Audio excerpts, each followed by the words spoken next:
मेरे प्यारे प्यारे मित्रों, हमें माफ़ कीजिएगा, क्योंकि हम बोलते इसलिए हैं ना कि हम कर चुके हैं, अब कर रहे हैं, अपनी तारीफ़ नहीं कर रहे हैं। आज इतनी बड़ी बड़ी घटनाएं छुप रही हैं, वो देखते हुए हमें बात याद आ गई कि सच में जो हमने किया अच्छा किया।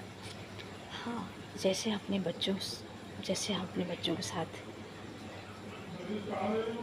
लगे रहे ना, उसी तरह मेरे बच्चे भी कभी हमसे कोई बात झूठ नहीं बोला। मेरी 3 बेटियां, चंदन, गुंजन, बिंदन, एक मेरे पास मेरी भांजी भी रहती थी, गीतम, और बेटा रवि, मौसम, गोलू, भोलू, इतने बच्चे प्रयागराज में। और हमको लग रहा है कि एक से जो सबसे केजी होता क्या, उससे पढ़ाई किए हैं और बच्चे और बेटियां मेरा इतना सम्मान कि हाँ, हम भी अपने बच्चों को स्कूल जाते थे, फीस जमा करने जाते थे, कोचिंग में बच्चे मेरे पढ़ते थे, वहाँ जाते थे, जहाँ पर मेरे बच्चे जाते साथ साथ लगे रहते थे। हमने कभी नहीं सोचा कि हम इतने बड़े गाँव से आए, अपने बच्चों पे पूरा भरोसा रखे। हमारे बच्चे कभी फ़ीस नहीं जमा की, हम स्वयं जाते थे फ़ीस जमा करने।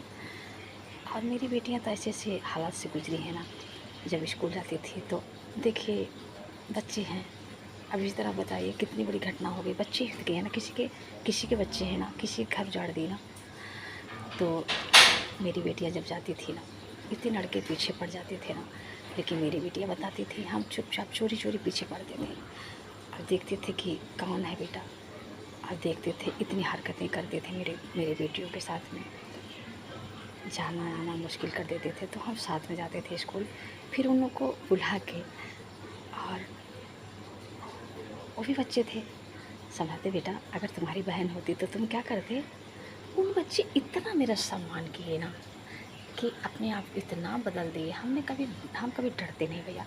जो बच्चे देखते हैं ना गलत है, कोई कुछ भी गलत है, तो हम तुरंत टोक देते भैया, मेरी आदत है। बहुत कष्ट होता है ना, आज बच्चे हमारे बच्चे हों, किसी के तो बच्चे हैं ना, हम इतना भरोसा कर लेते हैं ना। तो मेरे मित्रों, आप लोग अपने बच्चों के साथ लगे रहिए, अपने बच्चों के साथ पीछे लगिए, कहाँ जा रहे हैं, कहाँ क्या कर रहे हैं। हमारे बच्चे तो मेरा बहुत साथ दिया, हम भी उनके साथ आज तक लगे हुए हैं, इसीलिए मेरे बच्चे कभी झूठ नहीं बोले हैं। कुछ भी होता है बताते हैं, उनके साथ हम लगे भी रहते हैं भी। सोचिए प्रयागराज में हैं हम लोग, मेरी इतनी बेटियां पढ़ के चली गई, शायद हमारे मोहल्ले वाले तक अच्छे से नहीं देखे होंगे कि कौन मेरा बच्चा है, कौन मेरे देवर के बच्चे हैं। कैसी मेरी बेटियां हैं। ऐसे बच्चों को परवरिश करना चाहिए भैया। हरिओम हरिओम। हम भी गांव से आए थे, सोचिए किस तरह परवरिश किए। भोजन भी इतने लोग बनाते थे, स्कूल भी जाते थे।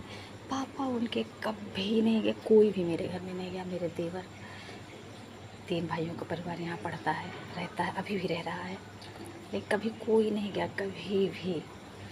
कॉलेज, स्कूल, कोचिंग, अब कुछ बच्चे हैं लड़ाई झगड़ा आपस कर लेते थे तो हम जाते थे, समझौता कर लेते थे, एक दूसरे से माफ़ी मंगवा लेते थे, ऐसा हो जाता था। सोचिए अब आज हम क्या करते हैं, बच्चों को सब छोड़ देते हैं बच्चे को ऊपर। इसीलिए बच्चे तो गलत कर रहे हैं ना, किसी को सब भरोसा कर रहे हैं, और हम कहते हैं मेरा बच्चा कुछ करेगा ही नहीं। ना ना भैया, माफ़ कीजिएगा।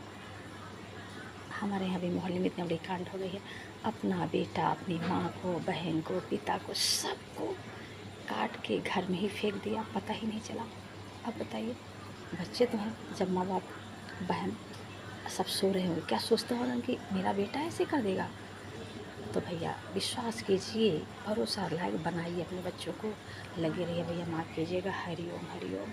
जो मैं गलतियाँ की हूँ सबसे मैं माफ़ी मांग रही हूँ आपके साथ में। हरिओम हरिओम भैया, माफ़ कीजिएगा, अन्यथा मत लीजिएगा सभी लोग।